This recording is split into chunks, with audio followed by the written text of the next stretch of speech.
Am I the arsehole here for still getting on a flight home when my two young co-workers I was traveling with weren't at the airport yet and were obviously going to miss it? This past week, I was presented with an industry award in Nashville that an agency partner nominated me for. I'm a director at my company. My company decided to send two junior-level employees to the event as well because they thought that it'd be a good experience for them. A specialist who has been with us for a little over a year, 25 female, first job out of college, and a summer intern, 21 female, rising senior. They are not on my team, and they report up through separate VP, and I have very limited/no interaction with them in daily work life. They were very excited to be going. This was going to be the specialist's first time on a plane. Lots of Teams chats asking what to wear, etc. We were flying in Thursday morning and leaving Friday evening, so it was a very short trip. But I tried to help share info about the events, like the types of attendees, awards reception/presentation Thursday night with a country western theme, and that I was speaking on a panel Friday morning. There's so much I could say, but I'll try to highlight key points. Specialist barely made Thursday AM flight because she doesn't have a real ID and had to do extra screening. She had no idea what a real ID was or the basic rules of flying, liquid restrictions, etc. She was very upset they made her throw away some of her skincare that was over 3 ounces. As I said, Thursday night event theme was country western, and while a majority of people there were business casual, intern shows up in a bandana tube top, microskirt, cowboy boots, and a cowboy hat. I pulled her aside and asked if she wanted to run upstairs and change, since it was still a business event, but she said she was fine and thought she looked cute and on theme. After the ceremony, I invite them to join me with some colleagues that I knew from other companies in the hotel bar, but they tell me they want to check out Broadway. I make a face and say this would be a good networking opportunity, and they make "come on, mom" jokes. And so I tell them to be safe and remind them the time and location of the first session the next day. I text them at around 11 p.m. that I hope they got back safe, but got no response, so I went to bed. I text them the next morning offering to meet them for coffee before the morning sessions, no response. No idea if they actually attended any sessions or saw my panel, but I did find them in the hotel lobby afterward, looking incredibly hungover. We have about 2 hours after the event is over and before we need to go to the airport. I invite them to late lunch with our agency partners. They decline because they want to go to the Country Music Hall of Fame. Again, I make a face and say I don't know if they'll have time, and I think it'd be a good opportunity for them to spend time with our agency. They act like I'm the wet blanket, so I tell them I'm leaving for the airport from the hotel at 4 p.m. sharp, and meet me in the lobby so that we can share a lift. I text them at 3:45 p.m. that lift is arriving in 15 minutes, no response. I text them that the lift has arrived and I'm leaving for the airport, no response. I text them when I get to the airport and tell them security line is long. Neither had pre-check, no response. I text them when I get to the gate to please give me some sign of life. Intern sends very short response about 10 minutes later, in lift, there's traffic. Nothing else. I text them that the flight is starting to board, no response. I text them when I'm in my seat that boarding is about to end, no response. Doors close, they don't make it, put my phone in airplane mode, land a couple of hours later to a barrage of texts from them saying they're stranded in Nashville, they don't know what to do, how to rebook, who to call for help, etc. I also have an angry voicemail from the specialist's mum that I abandoned her daughter in Nashville. She's never flown and has anxiety, she's having a panic attack at the airport, and she needs medical attention. She could be human trafficked. I call specialist and intern back, both phones ring but neither pick up. I text to see if they were able to rebook, and I get no response. I forward them the emails with our business travel info with after-hours contact, and I text them that I sent the email, no response. Texted an hour or so later to see if they were okay, no response. Did not call the mum back. Also have the text from their director. I don't know her well. Just started with the company a few weeks ago, asking what's going on. I sent her a brief overview and screenshots of all of my unanswered texts to them from earlier in the day, along with the transcript of the VM that I got from the mom. She acknowledges my response, but no further dialogue. Now, I get an invite for a Monday morning meeting from the director with their VP and our C-suite leader. My VP is on paid time off. I feel like these are adults, I was communicative, and I'm ultimately not responsible for their decisions. But you tell me, am I the asshole here? In the comments, Miss Hibernia says, I think that OP went incredibly above and beyond here, considering that it was a work event she was receiving an award at, so to have these junior idiots causing any type of fuss was really an unnecessary hassle for her when it should have been a personal celebration. OP replies, okay, thank you so much for saying this, because I took it out of my main post since it was so long already, but I made a short acceptance speech after getting the award. I worked really hard on it, and I practiced it a lot. It was only like 90 seconds, but I asked specialist and intern to film it for me because I wanted to share it with my team members who helped me with it. I left my phone with them and everything, but they forgot, and that kind of upset me. It's obviously not the end of the world, but like, come on. Harry Tatsat says, so they even failed at the only job you gave them with explicit instructions, film my speech. Official speech at official event. Definitely worth including in your bullet points. Lichigo says, you were there as their co-worker, not as their mother. Firstly, no one should be expecting you to take care of them in that way. They're adults, and even when you did offer them direction and support, they didn't even have the decency to get back to you. And a call from their mom? Good Christ. I would come prepared with documentation and also let your supervisor know. Even if they're on PTO, that is what was happening. The call from the mom is what really gets me. As an adult, I fully understand calling your mom for help when you're panicked, like this girl's stuck at the airport with no flying experience. I would 100% call my mom if I were panicking in that situation, but my mom, however, would help me get my shit together and calm down and solve the problem myself, not call another person on the business trip and yell at them for leaving me stranded. That far crosses the line. Yeah, I don't think OP's the arsehole here. They really did go above and beyond to be extra communicative with these two idiots who decided to do the wrong thing every single time. This is just a case of they need to learn from their mistakes and take accountability for their stupid actions, in that they treated a business trip like a personal vacation. And no, you don't do that. And then you don't blame someone else for your failings, and you don't sick your parents on them, you stupid freak. I'm of the assumption that once OP comes to that Monday morning meeting with all of the receipts showing that they went to great length to make sure that what happened didn't happen, they will be understood, they will be forgiven, and those two assholes will be dealt with. And now, onto the update. Insert it's me, Wicked Meme here. This whole fiasco has really challenged my Reddit skills. Here's my update after my meeting this morning. Meeting over, CMO didn't join. It was other VP and director, plus the internship coordinator who is in HR. VP asked all the questions. It was over Teams, on camera, recorded, almost comically formal, like I was being deposed or something.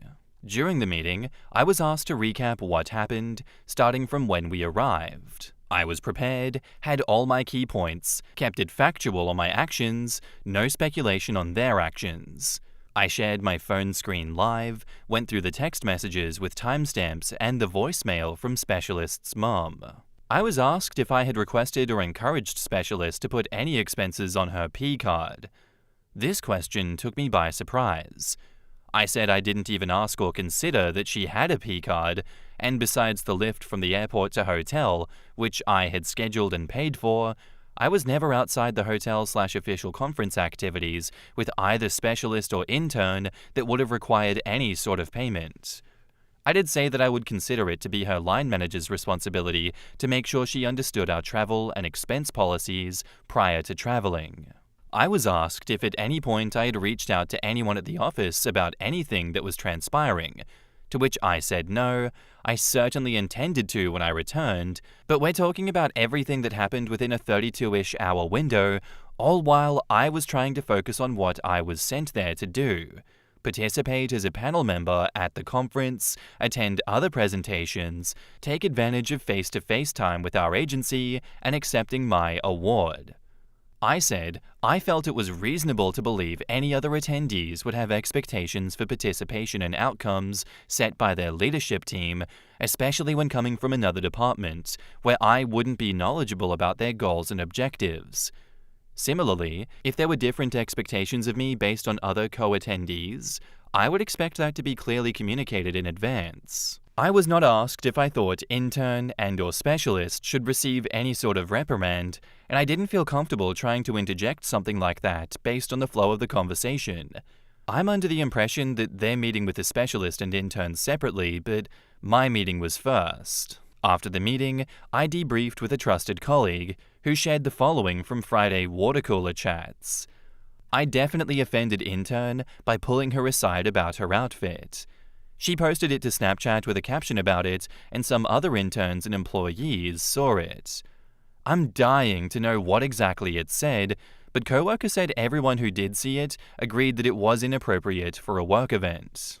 Allegedly, specialist's mom had once called previous director, who left, director in meeting today replaced him, about specialist's working hours. It is known that several months ago, Specialist was pulled off a high-profile project team. Apparently, when she was asked to put in some evening and weekend hours to meet a deadline, Mum called Director and complained. I don't know if I believe this to be true, but Mum stepping in could be a pattern. What I'm hoping helps validate my testimony is separately on Friday, one of my agency partners I was with emailed my CMO about a conversation we had after the ceremony on Thursday evening with some ideas he had. Typical agency salesy stuff, but he also unknowingly corroborated my alibi on Thursday night. So that's where we're at. Last night, I had convinced myself this would all result in me receiving a big apology or acknowledgement of wrongdoing, and that I shouldn't have had to deal with this, etc. But I didn't, which makes me feel this is still a bit unresolved. I did send all of my notes to my VP on Sunday, but his PTO is medical related, and I know he's not able to really check in. So, just keeping my head down until I hear anything else. In the comments, Chris F. says, "Sounds like they paid for random stuff using their company card and tried to blame you for it. I'd be shocked if they keep their jobs. Thank you for this update. You won't get an apology. That's not how this works. One of the leadership may tactically acknowledge that their behavior was wrong, but your involvement in this saga is over.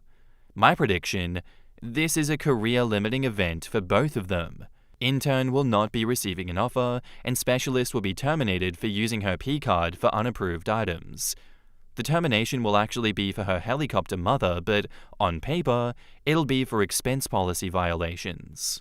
Nah, both will be fired for unprofessionalism during their trip, with the additional violation for the Specialist charging improper stuff as well. The Specialist is really screwed, because she will lose out on income and benefits.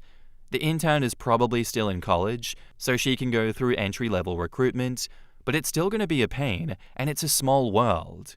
So news of the intern's behavior will spread. The punishments they are getting match with how much both of them fucked up. Honestly, a bit of a low-stakes drama all around, but hey, this is relevant to the relationship advice drama that we cover here. It's good to see a different world of drama open up to us outside of the wedding bullshit that happens all the time. I understand why people don't post about this stuff more often because, yeah, in companies like this, it is a small world, and people that are involved can probably pick up on who it is that is posting company drama online, and there probably would be consequences for that. I get that. Work-related stakes are sometimes much higher than life-related stakes, because it's not like you can be fired from the relationship you have with your awful mum and dad, or awful in-laws. And more often than not, you want to be fired from that role with bad in-laws. So I can see why people are way more willing to post in-law stories than professional work-related stories. Quite an interesting one. Thank you for the story, and thank you for the update, OP. I don't think it would have any future implications on you, but I hope having this post up and those two's actions don't come back to hurt you, because I still don't think you did anything wrong here.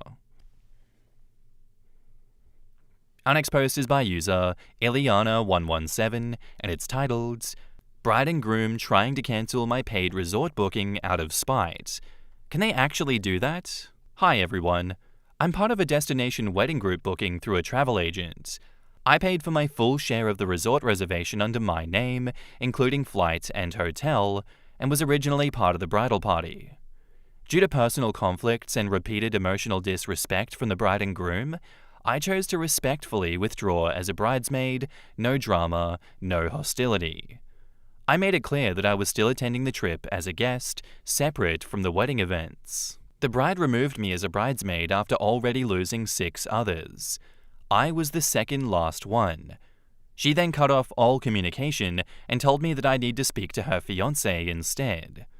He proceeded to threaten that unless I speak to her and resolve things on her terms, I would not be allowed to attend at all. I accepted the situation with grace and I wished them well, but now they've retaliated by saying that since I'm not attending the wedding, they've cancelled my entire reservation, even though I paid in full. The room is in my name, and I'm sharing it with another bridesmaid. The booking is under their group contract with the resort, but I have the invoice and confirmation under my name. They even told me, do not attempt to show up, which feels like intimidation more than anything else. The resort says they can see the group, but not the individual bookings, and that it's all managed through the travel agent. I've emailed the agent, as it's the weekend, and I'm hoping she can confirm my spot. The trip is less than 2 weeks away, and I'm just trying to enjoy the vacation that I paid for, separate from the wedding drama. My family and friends are livid, and yes, I will take legal action if this isn't resolved. But for now, I just want clarity. Has anyone gone through something like this before? Any advice on how to protect myself or what steps to take next? Thank you. I'm not looking for more conflict, just peace." In the comments, "So where do they think the bridesmaid that you were sharing the room with will stay?" OP says, "They're expecting me not to go on the trip at all. They said, we have therefore removed your name from the booking effective immediately. There will be no reservation under your name at the resort, so we advise you not attempt to arrive under this booking. Your payment will not be refunded due to the non-refundable policy, and this matter is now closed. I've spoken to my paralegal bestie. A third party, despite being the bride or groom, cannot cancel a reservation made under my name that's been paid in full without serious legal implications. The lack of confirmation is what's making me nervous." Someone else asks, "What does the other bridesmaid say about all of this? Does she still expect you to foot half the cost of the room that she now gets to herself? Or was she booted out as well, and where did her deposit go?" OP says, "The only bridesmaid left is an acquaintance of hers from Europe who is not in this country and doesn't speak English very well. I haven't met her. We've spoken briefly though. She seems sweet. I helped her with the bookings and her transfers from the airport to the hotel.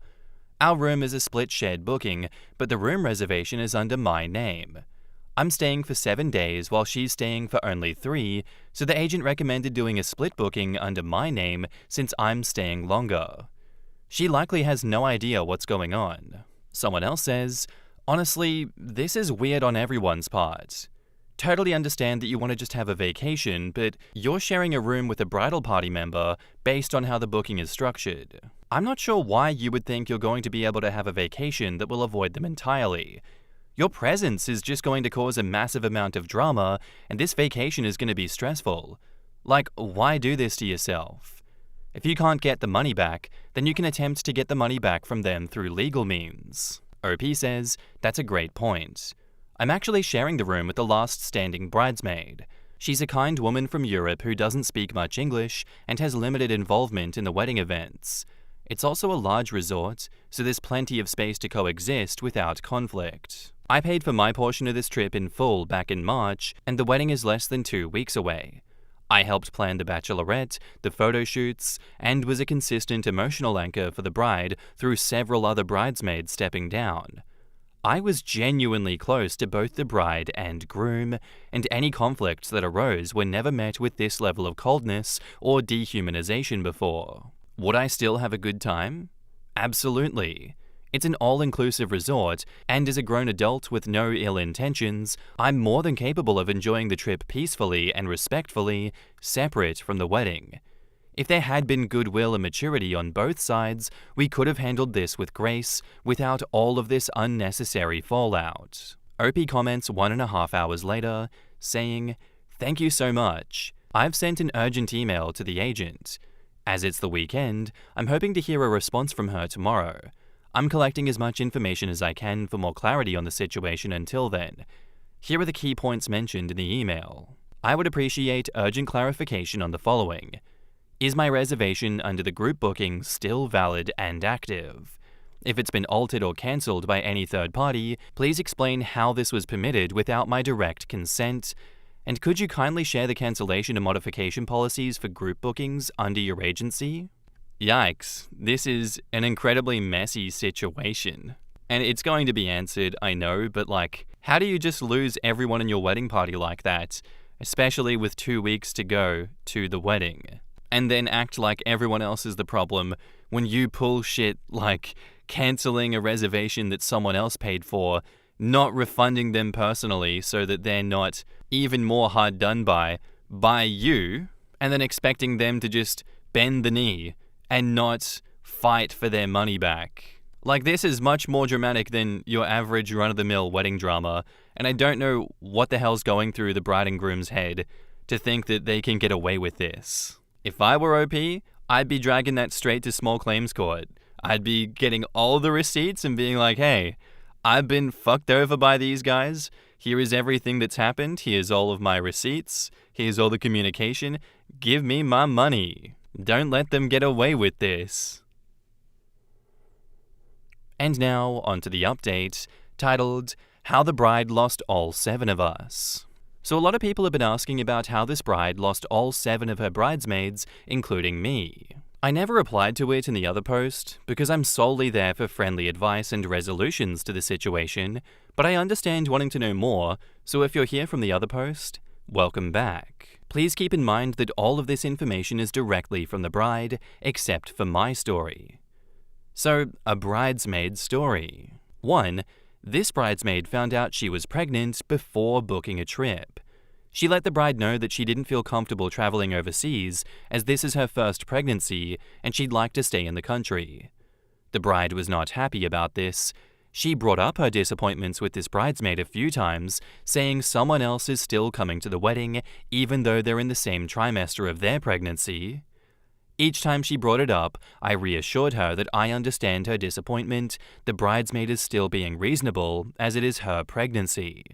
If she's not comfortable, then it's perfectly valid. At that time, I reassured her that it's okay, because she has other bridesmaids. 2, 3, and 4. These bridesmaids dropped out pretty early.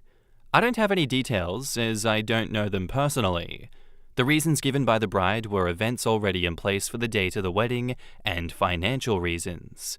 Number 4 was an argument. She didn't go into details, but number 4 was the first bridesmaid to get booted. 5.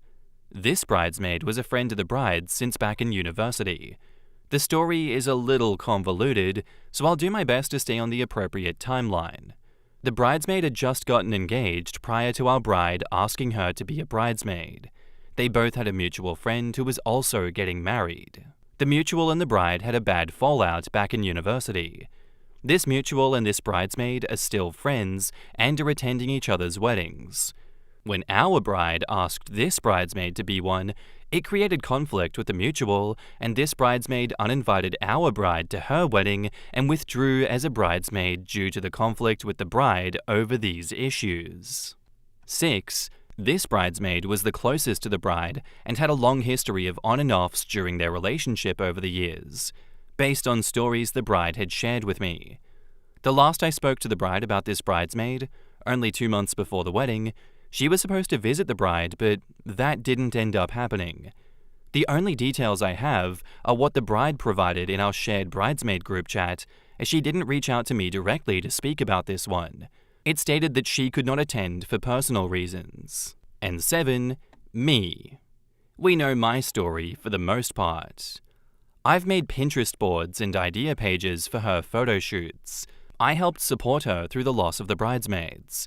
I built her a personal little makeup kit for the days of the wedding and offered to touch up her makeup as needed. The last thing that I helped with was to find themes and ask her preferences for the bachelorette, which she replied to with, "Ick. I'll just ask ChatGPT, lol."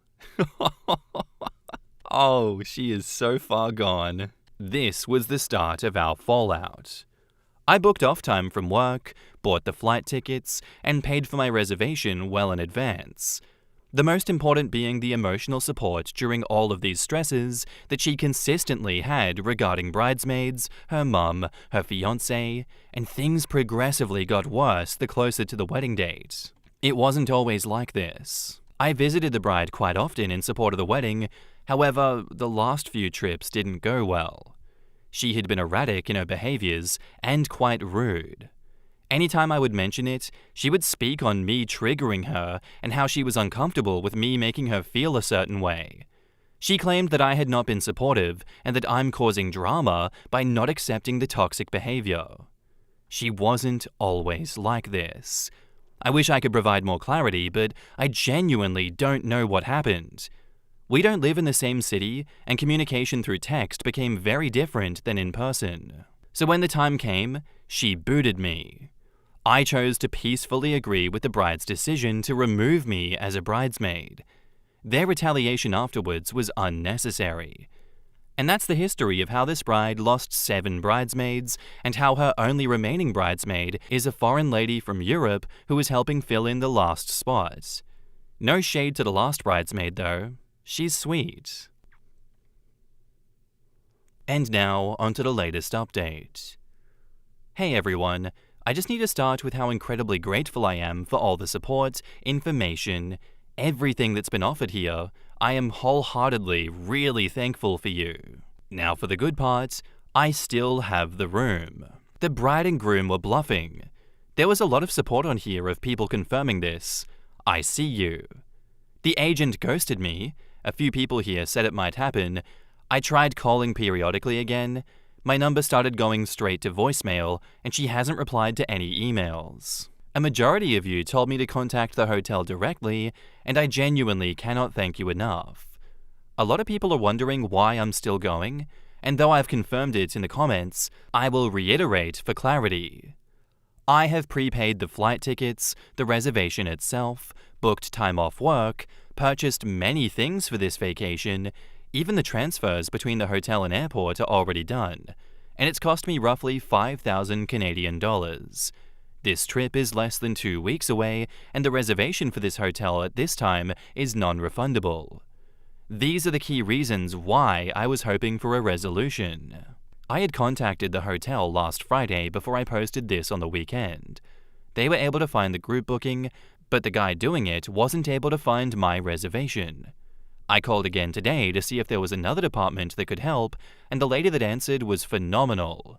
She confirmed the booking and confirmed that despite the drama happening, they can't cancel my reservation.